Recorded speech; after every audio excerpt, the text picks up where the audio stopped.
This is the You Winning Life Podcast, your number one source for mastering a positive existence. Each episode will be interviewing exceptional people, giving you empowering insights, and guiding you to extraordinary outcomes. Learn from specialists in the worlds of integrative and natural wellness, spirituality, psychology, and entrepreneurship, so you too can be winning life. Now, here's your host, licensed marriage and family therapist, certified neuro-emotional technique practitioner, and certified entrepreneur coach, Jason Wasser.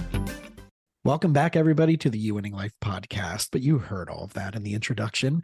So I'm just going to introduce today's guest, who is Matt Zemon. He is the CEO and co-founder of Happy.me with 2 P's and 2 Y's. And he's the author of the book Psychedelics for Everyone.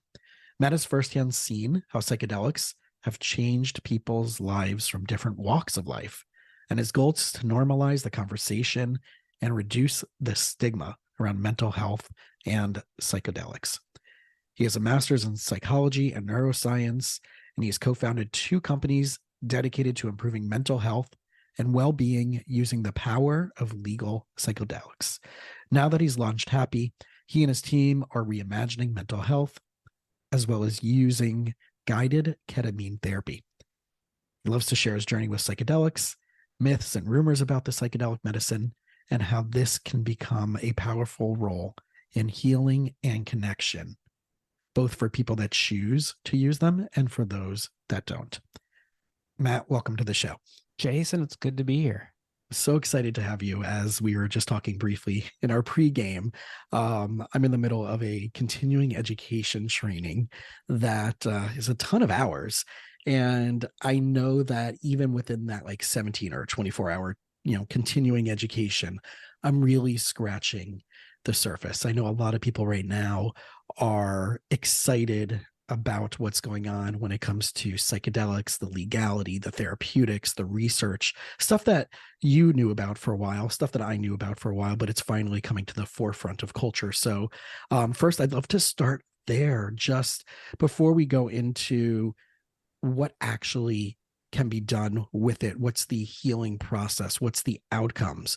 But I definitely want to start as far as your personal perspective and experience as where this kind of was a thing that was hush hush, still has a little bit of the underground, but as it's coming more to the forefront and there's conferences and trainings, what that journey has been like for you, especially coming from a background with a master's degree in psychology. Yeah, I'm happy to talk about all of that. It is interesting to me. I mean, the more people like you who are doing integrative health, who are looking at people as a whole person and trying to make change that way. I see psychedelics and psychedelic medicine as just another technology, a tool, a piece of the toolbox. So I'm always careful to say that the psychedelics are not a cure; it's a catalyst. And I don't believe in that it's a biochemical reaction purely. It's a biochemical, psychosocial, spiritual, whole person for change. I fell into this by accident. I was an entrepreneur for a lot of years. In 2019, had some friends invite me to a guided psilocybin experience, and it just completely changed my worldview. I went in with low expectations, and it blew me away. I got to reconnect with my mom, who died when she was 49. I was able to have kind of insight after insight into how I was leading my life and how I was not connecting with people and opening myself up for love. And I knew almost immediately that I needed to learn more about this. And that led to going back to school, and that led to kind of all the work I've been doing since then. Amazing. One of the things that I am finding, thankfully, especially in my own field, is stuff that I would have talked about with my professors, like we just talked about neuroemotional technique, in our earlier conversation.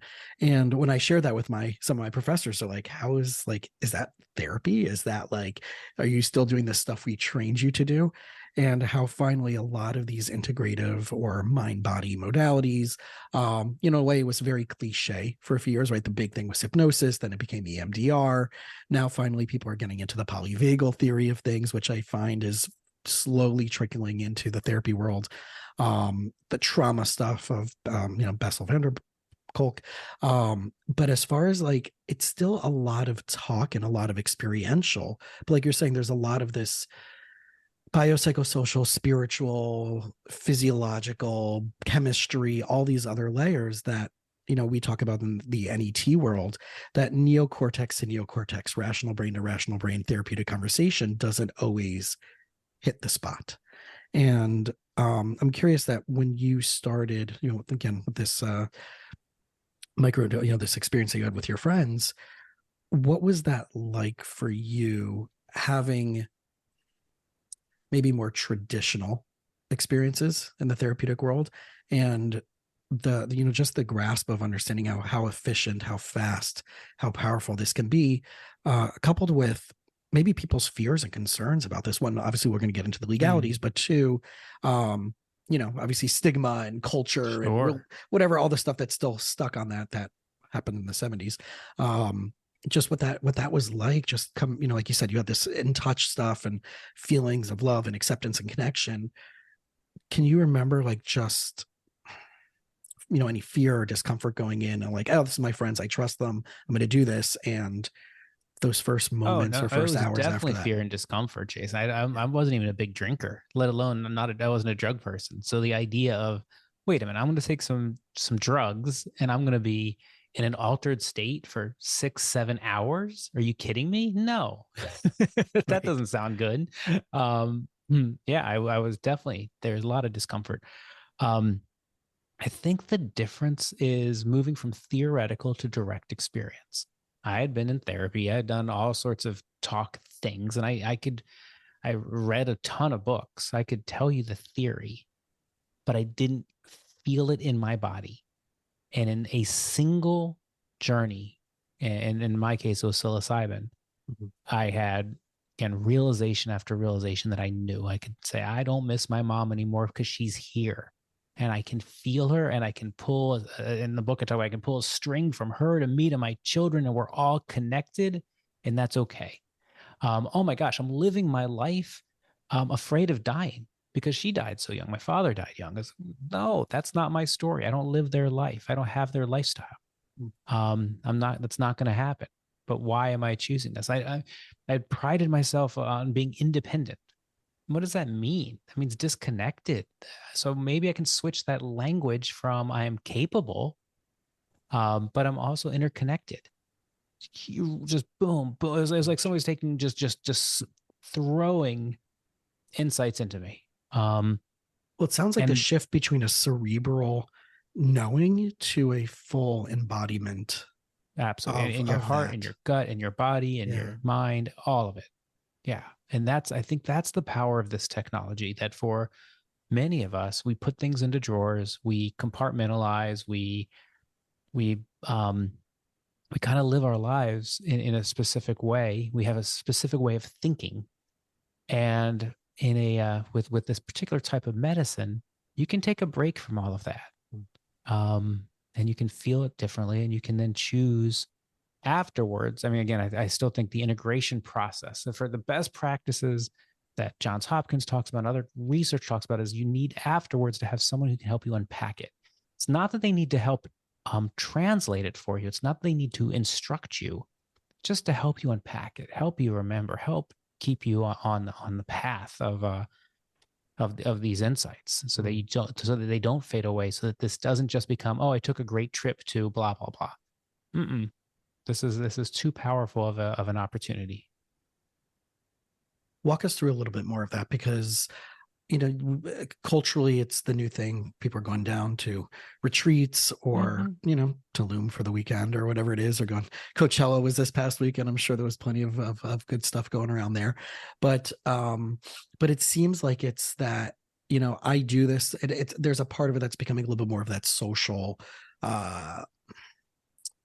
Maybe taking it a little bit for granted, or not respecting it at the level that it could be, as it's becoming more socially acceptable to participate in these things.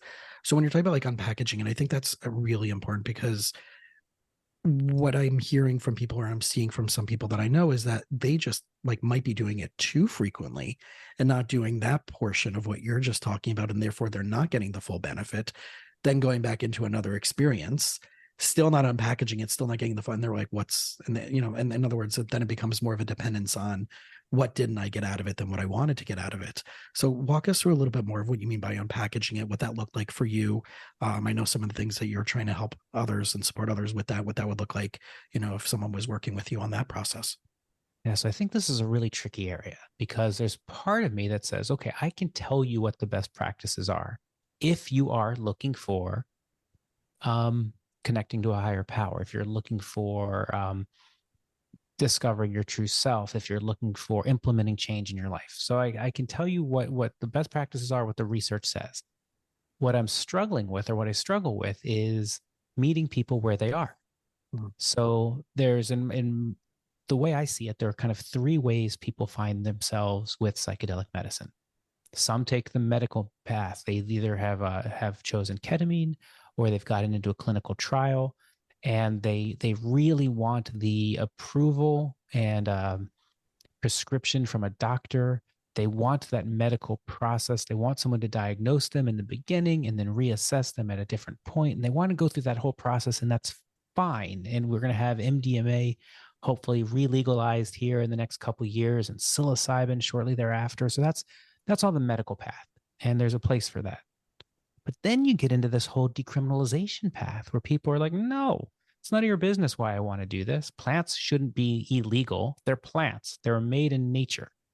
And these should be at the very least decriminalized, and at the best legalized.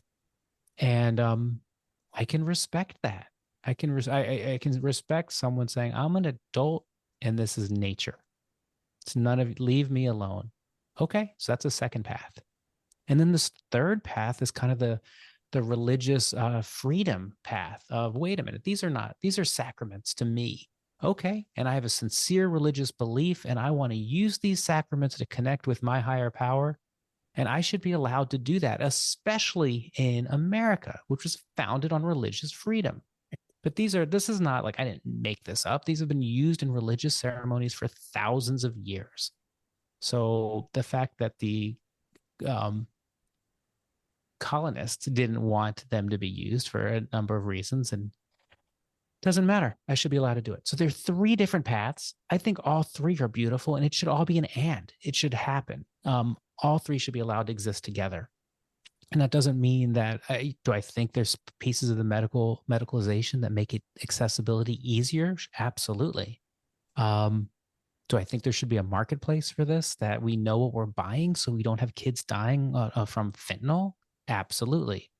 But they all work together in this process. Does that make sense? Yeah. And I think it's still in a tricky stage, especially the good part is, right, there's the documentary that came out based on Michael Pollan's book, Change Your Mind. So I know that's right, it's still at the forefront over the last number of months. And it does go through and explain those three different paths, like you just did, really, really succinctly. It's tough because I see it from the therapeutic perspective of having to convince the APA or any of these other main psychological / or AMA, the medical organizations. And it's happening. And I do know licensed mental health professionals here in Florida that are doing this through trainings and through legalities and stuff like that. And then you have like you said, these off the path where it's people who are trained, people who do know how to use and take advantage and benefit from the therapeutic process, but it's not under any specific regulation. And then there's the people who are like, I want to just go do this by myself because this is my own volition. And it's I can also go get scotch from my cabinet over there too. So, well, that ties right back into your safety question. I mean, this is the any of us born 1971 till today, we've lived our entire lives in a prohibition. And we've been told drugs are bad. You're going to get addicted. It's going to put a hole in your brain. The egg in a frying pan. We know that. We know the campaign. Thanks, Ronald Reagan. And what's so funny to me, which again I didn't understand, but Dr. Nutt's study of the harm to self and others of drugs, the far end on the left side of that chart is alcohol.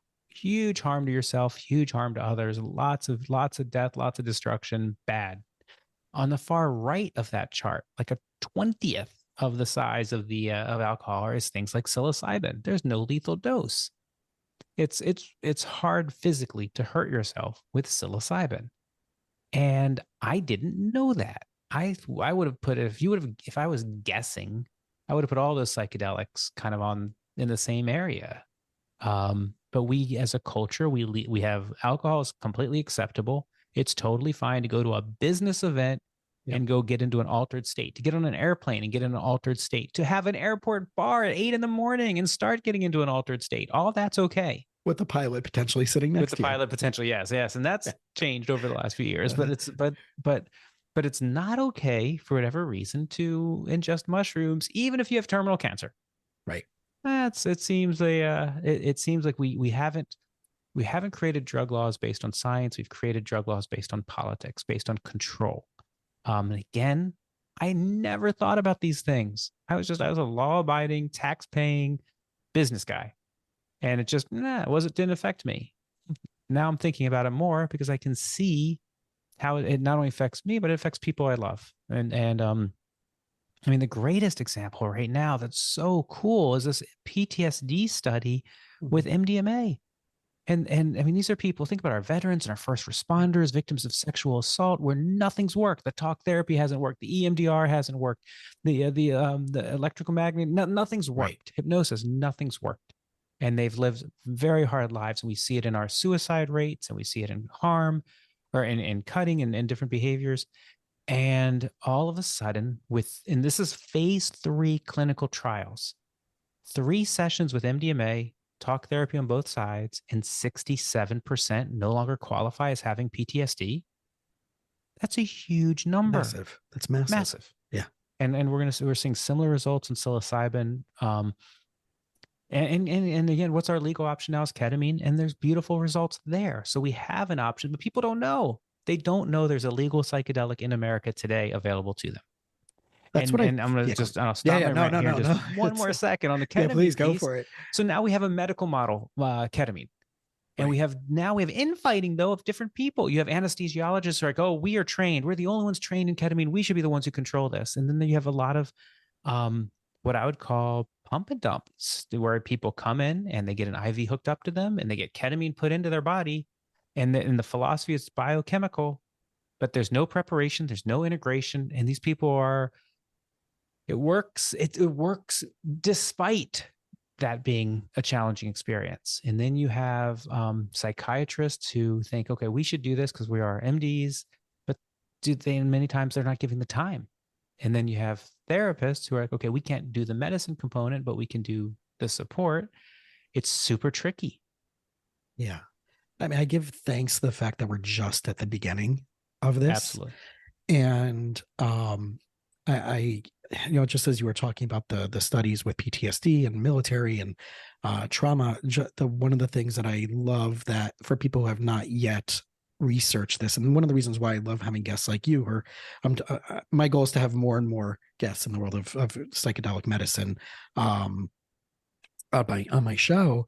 But the best that I had to offer at this point was the neuroemotional technique research that we did out of Jefferson Medical in Philadelphia, which showed that people were diagnosed with cancer previously, went in for a brain scan and a functional MRI, were read the script of the moment that they were diagnosed as they wrote it, but a clinician read it to them, mapped out where their brain was lighting up, did 3 to 4 NET sessions, went back into the functional MRI, reread the script, and all the areas went away. So we know that there's some type of physiological neuro-emotional process to this that we can change trauma, but a lot of people also don't have generic access to an NET practitioner. There are thousands around the world, maybe 1,000, but it's also not well known the way that like psychedelics can be accessible and all the different research studies that are being done, like you said, at Hopkins and other places.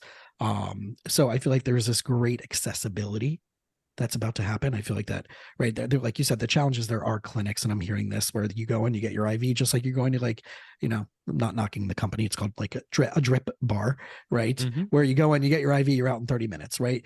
That's great, because that serves a massive purpose for people who need what they need, and they're getting their vitamins and they're getting their other stuff. But if we are looking, my fear, like you just said, is, are we looking at it just as a vitamin? Just take it when you need it, go on with your life. But like you said, the integration side isn't happening. Psychiatrists, they see you from 5 to 15 minutes. Right. If they're not enough time. not enough time. So they Nope. might prescribe it, and they might. So I feel like you and I are very much in alignment with creating the system of people that need to work together collaboratively to make this happen. And there's maybe not enough there. And is that kind of, talk a little bit about, maybe the company that you co-founded, what's the connection to that model with what the Stick with where you are for just a moment, because Yeah. I think we got ourselves as a culture into this mess because we believe in this notion of a magic pill, that something's wrong with me. We've subscribed to that idea. Oh, my brain chemistry is messed up and I need a pill to fix it. And I'm going to need to be on that pill for the rest of my life. And I think more and more research is showing that that's just not true, period. And then what happens with these pills? Well, we're getting them prescribed from all sorts of people, including general practitioners. They're becoming a set it and forget it because the medical industry doesn't have the time to spend. So it's easier to say, oh, okay, I'm going to give you this pill and it's going to take 6 weeks to get into your body and let me know if it doesn't work. That's not ideal. And then all of a sudden people, instead of being on a pill for an episode, 6 months, 3 months, 9 months, they're on it for a decade, 20 years. And then what happens? We get into sexual dysfunction. Something like 72% of people who are on SSRIs have some type of sexual dysfunction. We get into gastrointestinal issues. I mean, we can call it all these different things we're seeing out there in the stomach world. I would love to see the exact correlation between the stomach challenges and the SSRIs. We get into memory loss. We get into weight gain for some of the youth. We get into suicidal ideation. Right. It's a big price tag. And even then it only works on like 40%. Right. And all the stuff that it's supposed to be healing now becomes secondary side effects to the problem. Right. In other words, the medicine that's supposed to solve these things, that you can have more motivation, you can eat better, you can have more positive, clear mindset, you can work out more, actually causes all these secondary challenges. And while you were saying we never addressed the root. We never address the root cause. And that's what I love about the functional medicine world, where you're getting to the why behind the why behind the why. And thankfully, I've been able to go to a bunch of workshops and trainings and stuff like that to just inform myself and know what to look for, what to ask my clients, and then who to send them to, versus that old medical model. It's funny. Pre-pandemic, I had my last office I was in for probably 4 years, and wall to wall was a psychiatrist from my office. And I not once referred, not just to that person, but to specifically to any psychiatrist, because I started asking the deeper questions of, let's talk about diet, let's talk about trauma, let's talk about, all the different things that we know, right? Sleep and mold toxins and all these other things, to the point where like we started figuring out, like I had a client that had major OCD, was in the bathroom 50 minutes of the first session washing their hands. And within the span of 90 days, once we figured out from an integrative approach, mold toxins and other things that were affecting this person, came back in 2-3 months later after I referred them to another practitioner, like literally was touching everything in my office and like grabbed their sibling's water bottle and drank it. They're like, see, look what happened. Look how that person would have been in the system forever and perhaps hospitalized over and over again when we look at these things. So that's like on those symptomatic sides. Forget the emotionality of that. That's just like you were talking about, these side effect symptoms. And a lot of that came from mold toxicity and some other bacterial stuff. We're talking about, like, let's say emotional trauma. And I know this, like, I know only talk therapy only goes so far. I know meditation and hypnosis, as wonderful as they are, and I trained under some amazing professors who were gurus in hypnosis, like I still felt like I was hitting a wall. And here's the kicker, which I haven't shared with you. If you look up, I think it's 1971, the journal of, I think it's like JAMA, Dr. Harold Kaliansky is my great uncle. And he wrote the first anti-medical marijuana journal article. Oh, interesting. About the evils of marijuana and from the medical perspective. And it was the first article published. So I'm coming from that as a family inheritance on that side of my family. Wonderful people, incredible practitioners, did talk therapy, even though they're MD psychiatrists, but they come from that old model, that MD Freudian, they didn't prescribe massively, but it was still part of that culture of, we're going to have you as a client for 20 years. And I'd go mad doing that. with my clients. I could be my client's therapist for life, but I don't want to see you every week for life.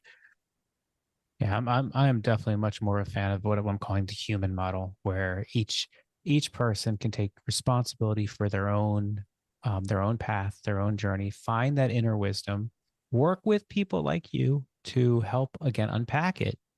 But they're not going to you to give instruction. They're not going for you to say, I'm going to do anything to cure you. Mm-mm.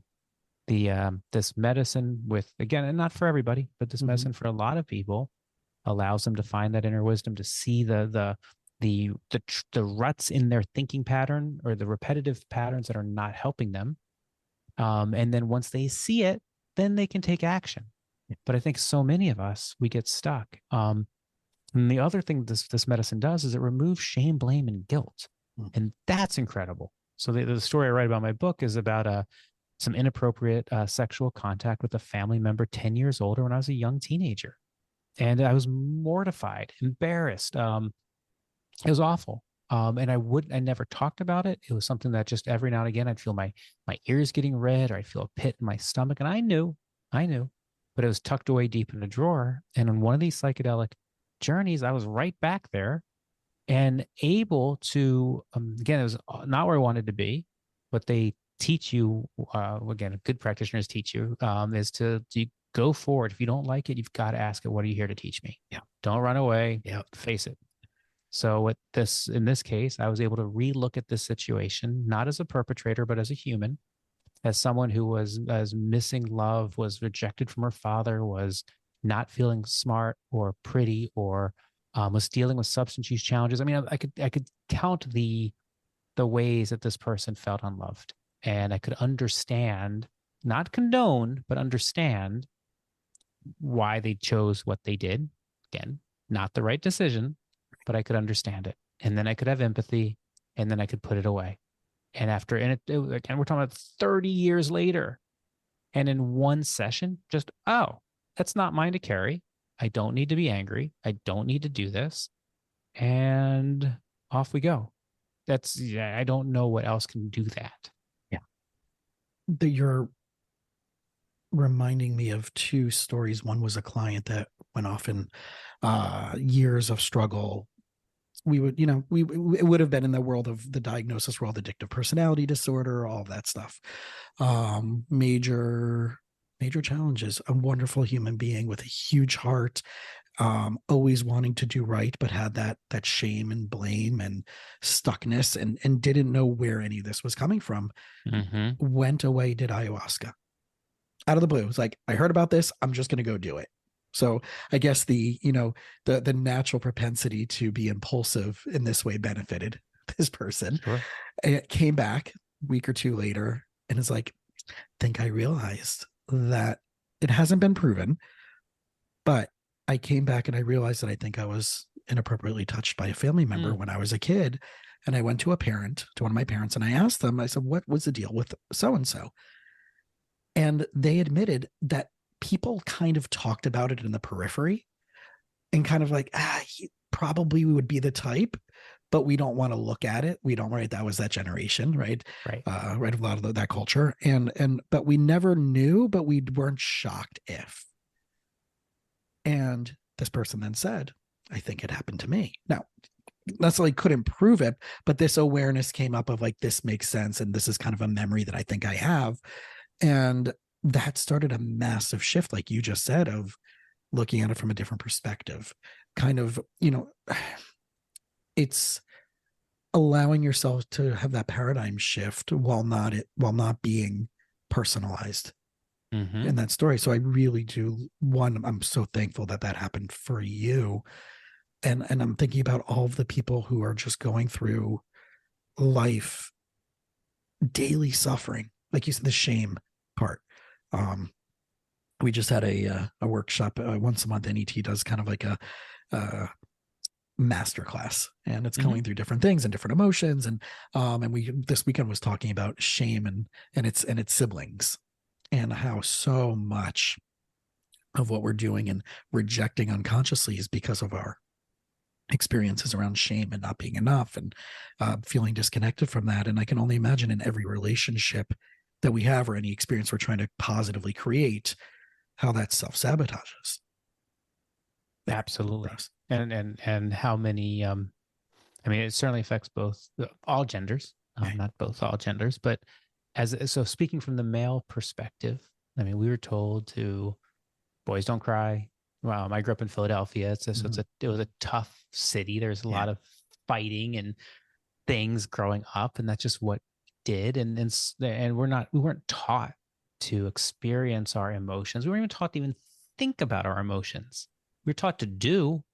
I was a great latchkey kid. I was very again independent, capable. I tell a story where we moved to the suburbs, and our father had moved at this point to like Allentown, and my sister and I would get on this was like in 4th, 5th grade. We'd get on the train in Havertown, take it by ourselves to downtown Philadelphia, walk to the Burger King to buy food, to buy a bus ticket, to get on a bus to go an hour and a half to Allentown, and then cry a little bit so they would drop us off close to our father's house so we wouldn't have to go to the bus station. Wow. It was like, you would never do that today. But no. Sorry, I digress. But we have these, we aren't taught what's an emotion. Yeah. These are thoughts that maybe haven't been processed yet in many cases. Okay, well, are those good? Should we do anything with these? Yeah, and these are questions I wasn't even asking 5 years ago. But I think about a lot right now. And these medicines made it. One of the things I talk about is this idea of feeling safe and loved. And on the medicine, we're like, wow, wait a minute. I don't feel safe and loved in my everyday life. I'm married. I've been married 23 years. I have kids and good relationship. But it was an eye opener to pick, what does it really mean to feel safe and loved? And how can I do more of that? How can I connect more with others? It's I mean, I can't even, I talk so many positive things for me on this. Yeah. And I'm just reminiscing on being born in Scranton, Pennsylvania, and moving to Florida. Okay. So at least, so I can relate a little bit to what it's like being up there. But we moved when I was 1, but I've gone back to Scranton, and I can talk about feeling depressed when it's a funny, sad. My mom's mother, my last grandparent passed away in November. So the funeral was in Central Jersey, and both sides of my parents were originally from Scranton. And my uncle, who grew up in Scranton, moved to Jersey, but my mom's sibling, his wife has never been to Scranton. So she goes, well, how will we know when we're there? I'm like, when you have a feeling of depression and malaise set upon you, you're in the city limits. And it's this cultural context of like where you grow up, where you live, what's the cultural things, like this idea of even a latchkey kid, right? That's like, no one talks about that anymore. No one talks about like, just feeling emotions. What's it like to grow up in certain communities in certain places? And you and I were joking about being in Miami, and I'm like, I'm sorry, like people think it's great here, but it actually, there's so many challenges on so many levels that people think like, the sunshine heals all, but we still have our inner work to do. And I'm really so impressed. And I think, again, this is kind of why my own journey is leading into having more people like you, is because whatever is going to fit for someone to do their healing, I at least want to be part of a conduit to hopefully be a resource to get them to the right place. It doesn't have to be me, and I know it's not going to be me.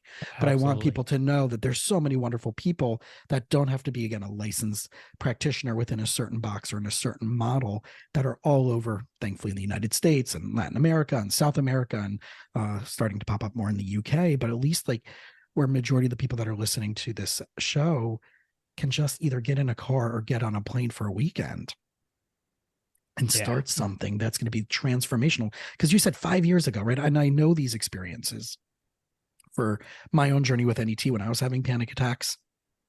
And within 3 sessions, they went away. And a month later, I started my journey as a practitioner. I know that happened for me also when I started doing a business development course, that I had to let go of belief systems about being an entrepreneur and a business person versus being a therapist and a healer. Sure. And when I combine those two things together, to see the radical transformation in my life, that within X amount of years, it's nowhere near where I was. And I want to go back to like, 5 years from now, where I can be, when you just said like where you were 5 years ago, excuse me. And I want people to really get that, So is there something just off the top of your head that you feel has been the most profound of a shift? Even though you've given, these little beautiful nuggets, which are, they're tasty, right? But is there like something like a really, that you're okay sharing? Is there a story or an experience that you feel like this is the thing that I know in the last 5 years really stands out the most to me and maybe even to the people around you? Just jumping into my head right now is that I'm enough, that I don't need to do anything. So again, as an entrepreneur, I've spent my entire adult life and actually a lot of my childhood life building businesses. And then you can look at it like, oh, he's doing that to make money. He's doing that to generate resources. Yeah. But at its core, I think I'm doing it because I want people to like me. If I can build this, and if I build this, you're going to like me. You can be my employee and like me. You can be my client and like me. You can be my family and like me. But I need to provide for you. I have to give you something for you to like me. Yeah. And what I've seen again in this work, no, I'm worthy of love right now. And I'm able to give love. I don't have a limited supply of love that I can only give to my family. That is not true. So that the ability to give immense amounts of love, receive immense amounts of love, and not have to do anything to be worthy of it is a huge shift. And then from there, for me, it's been like, well, then what do I really want to do? Do I want to spend my time building a business or building businesses? Or do I want to spend more time for me connecting, having conversations, doing things like this, meeting new people? Yeah, but that you are enough, period, is such a big lesson that then I start pulling off masks all left and right of, well, why did I do this? And why do I do that? And why did I write that letter? And why did I have this conversation? And on and on and on. So profound. So walk us through a little bit of like the day-to-day stuff now. I know that you are a co-founder of Happy.me, and as well as obviously the book that I talked about in the introduction, Psychedelics for Everyone. But walk us through like when you're, on your, from that experience of creating Happy and some of the other things that you've been involved with from the entrepreneurial side, especially as it relates to this world. Yeah, right. I mean, right now I'm spending the majority of my time thinking on myself. So it's things like I've introduced a meditation practice that I didn't have before, having time for friends and relationships, trying to be really present in communication and in conversation. That's all new. It was very transactional before. All right, people, we're here. We have 1 hour. This is where we need to get to. How are we going to do it? And it was different. Or, hey, friend, yeah, I'd love to see you. I can schedule time for you in 3 weeks. We'll meet for lunch in 3 weeks. It's very different. So part of my day is just be present, be here, and enjoy this time. Use these units of energy. And part of it is promoting the information. So I don't say there's no money in the book. I don't care if you buy the book for Psychedelics for Everyone. What I do hope people either read it or listen to these podcasts and get enough of this information to make a decision, an informed decision on whether psychedelics make sense for them, make sense for someone they love, or just might impact how they vote. And we've seen Colorado and Oregon and a bunch of cities do some real interesting things. So I'm spending time there. And then on Happy, I'm super excited for what they're doing with trying to reduce the cost of ketamine, do it in a manner where people are supported with digital therapeutics on the back end, having incredible music and almost a ceremonial approach to it, I think is beautiful. And I'm excited about what they're doing in that space. And then I'm doing what I can to support them. But yeah, I'm just trying to provide information and connect with people is the majority of my day to day right now. So if someone's listening to this and they're like, all right, I'm ready to do this, where's the first place they should go? I mean, obviously, right, reading the book, watching YouTube videos, watching the Michael Pollan documentary, right? How to Change Your Mind. How to Change Your Mind, right? All those good things. Fantastic Fungi as well. Good movie. Fantastic Fungi. Yes, damn, it's super fun. Wild. Brilliant fun stuff. Where would you say a step? Where do they go? So I'm going to say you have some options. So one option is to Say, I'm going to do this legally, and I'm going to do it in the United States. So your option's ketamine or a clinical trial. Assuming that you don't win the lottery and get in a clinical trial, it's ketamine. So then I'm going to encourage you to ask these same questions, whether it's ketamine but we're going to talk about legal, but the questions Mhm. apply regardless. So it's, okay, practitioner, ketamine practitioner, what is your philosophy for ketamine? Tell me about it. How are you going to prepare me for the journey? What are you going to do afterwards? What type of integration support do you have? Or do I need to go get my own integrator? Do I need to work with a therapist, a coach, a somebody? Just, there's no bad anybody. Just what is your philosophy? Um, you need to decide whether you want a in-clinic approach. So maybe an IV or an intramuscular in a clinic. And if it is, well, what does that clinic look like? Or whether you want to use what's called a sublingual tablet and do this at home if you have the space and you have somebody who can sit with you. Those are all choices. But again, the questions, whether it's a telehealth company or whether it's a local clinic, it's what does this whole thing look like? What am I really buying into? Am I going to do 4 or 6 sessions up front with an X amount of time? Then what happens after that? What's the content you're going to provide me? So all those questions. So that's kind of the legal ketamine route. Other people might say, okay, I want something different than ketamine. I want psilocybin, which magic mushrooms. I want ayahuasca, um, and or ibogaine. Maybe they have an opioid addiction, and ibogaine is really great for that. Well, then you can choose to travel internationally. Okay, I'm going to go to a country where these medicines are legal. I'm going to go to Jamaica. I'm going to go to the Bahamas. I'm going to go to the Netherlands, Peru, Costa Rica, Mexico. Okay, well, that's an option. Same questions, forget the medicine, same questions apply. How many people will be doing this with me? What do you have in place in case things go wrong? Those types of questions for for this. What are your ethics? What are your protocols? So all good questions to ask. And then the third path is um, there are churches and there are providers operating. Well, the churches are operating what they believe is a legal model. It's gray. And then you have underground providers here in the States offering services. And again, the same thing. Who's going to be there? How many people? What are your protocols? What's your experience? Where do you get your medicine from is a good question. Do you test it? How do I know what I'm taking? What's the experience like? How do you support me in the front? How do you support me at the end? So I wish it was easier here in the States, but it's not. But ketamine is again a very good first option for someone who's just trying to figure out what might work for them. One other quick thing on ketamine that's super nice is you can be on your SSRIs and start with ketamine, which you can't with MDMA, and you mostly can with psilocybin. For a lot of the population, you can, but not all. But ketamine, you can, and that's really nice. Ah,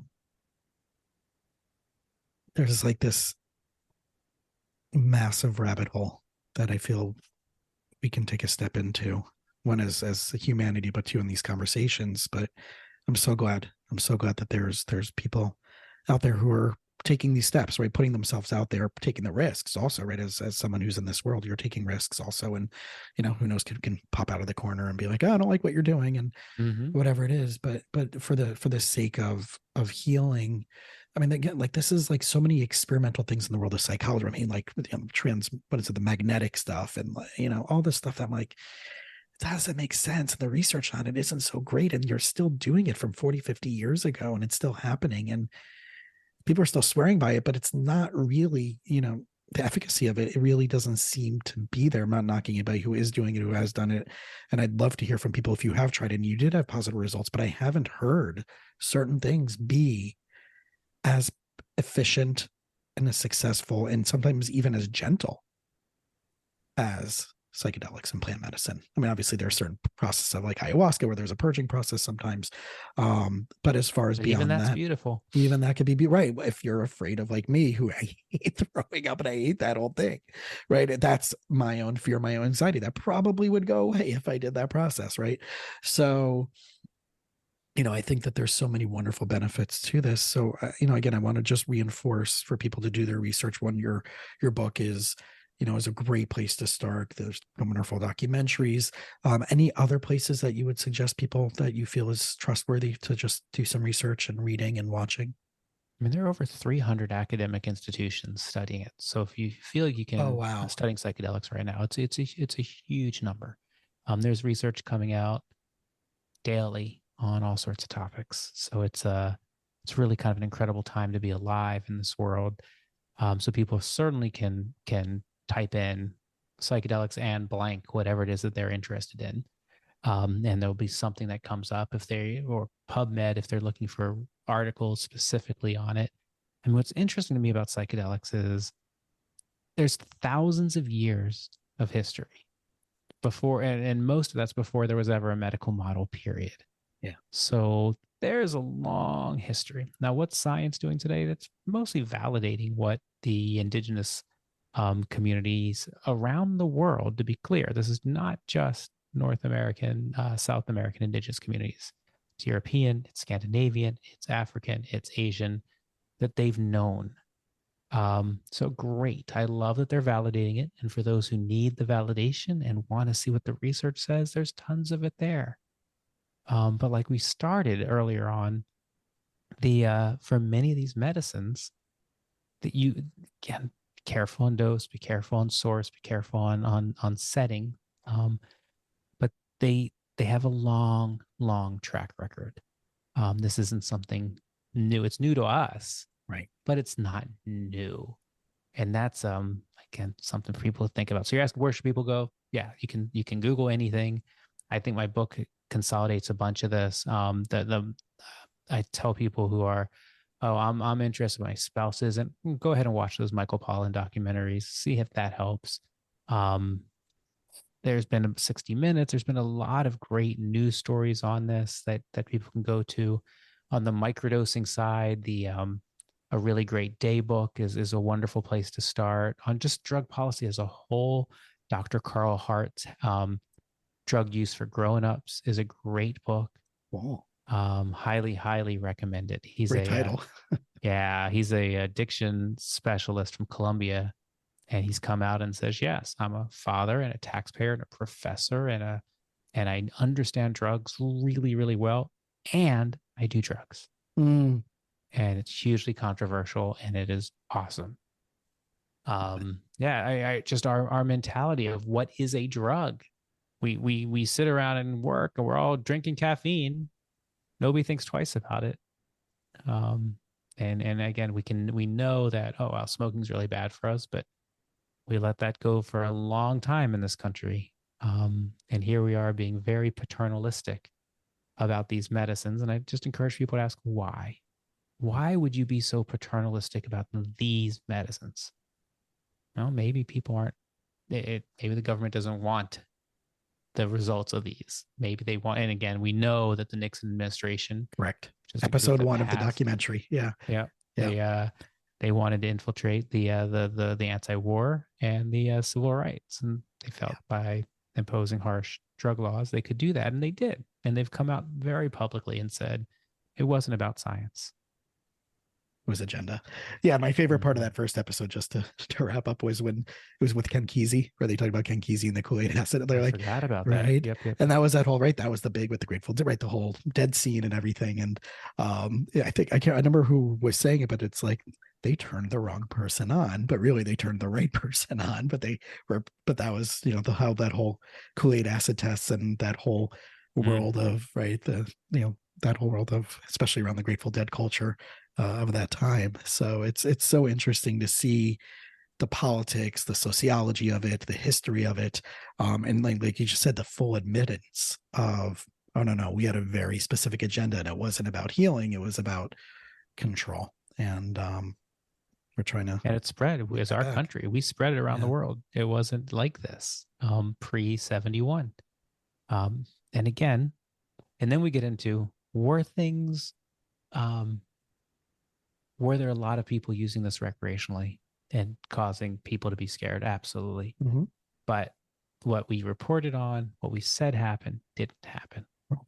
And And again, I can certainly understand the decrim nature movement saying, I'm an adult and this is a plant. Leave me alone. I get it. I get it. I think you can have it all. You can have all three paths. Yeah, especially with all the science now coming back, like you said, to validate it for those who need it validated. So awesome. So everybody out there, if you're interested in more of this, please check out Matt's book. It's Psychedelics for Everyone. And obviously I'm going to leave in all the show notes and everything, how to get in touch with Matt. And Matt, is there any, place directly that you would specifically like to share with them to contact you? My website's a great place, mattzemon.com. I have some videos on there and some free guide to microdosing. We brought that up. If people are interested in just the current best practices in that space.